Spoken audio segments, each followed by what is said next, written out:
6:53, time for the morning sprint. The state's top elections administrator says she was interviewed by federal investigators as part of a probe into the 2020 election. A spokesperson for Megan Wolf says she answered questions from both the FBI and the Justice Department in person in April. Election leaders in Milwaukee and Madison say they've also spoken to investigators. Meanwhile, former President Donald Trump says he's the target of another federal investigation. This time it's for the 2020 election interference investigation.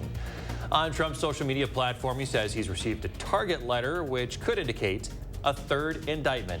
Trump claimed that he had 4 days from when he got that letter to report to the grand jury, while 16 fake electors in Michigan, meantime, are being charged with multiple felonies linked to the 2020 election. Police are now confirming a deadly motorcycle crash on the Beltline and a fire at a tattoo business are connected.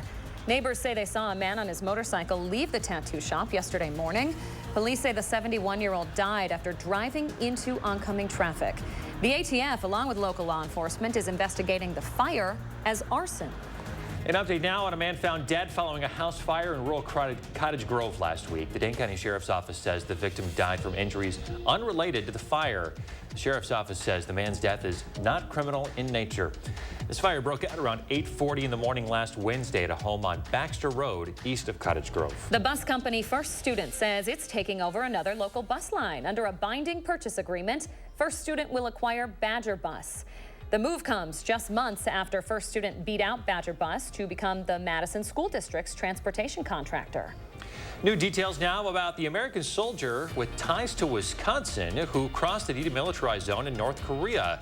Officers say he did it willfully. The Army says Private Travis King was supposed to be headed home after facing disciplinary action for assaults. He instead ran across the border. His mom lives in Racine. She says that she is shocked that he would do something like this. Federal investigators have released their preliminary findings on what caused a deadly explosion at a candy factory in Pennsylvania. 7 people died in the March blast. 10 other people suffered injuries. Investigators say a gas leak caused by a faulty pipe installed in 1982 in part triggered the blast. All right, good morning, meteorologist Kelly Slifka. As we are looking at our sky cam from Edgewater Hotel here, you can see someone walking on the dock there. Beautiful morning to be outside. You can see the winds are light, calm winds basically.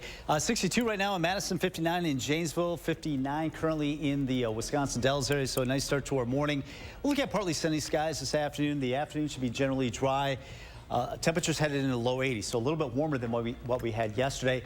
It will be this evening that we'll watch a cluster of some showers, maybe a couple of thunderstorms roll into southwestern Wisconsin. A lot of that fizzling as it heads toward Madison, but can't rule out an isolated showers. We head into the lower 80s today. Going to be a warm one. 80 tomorrow and low 80s into Friday. It warms up this weekend, really turning warmer and more humid going into much of next week. All right, Kelly, thank you very much. And thanks for joining us this morning, folks. Have a great Wednesday. We'll be back with another news and weather update in half an hour.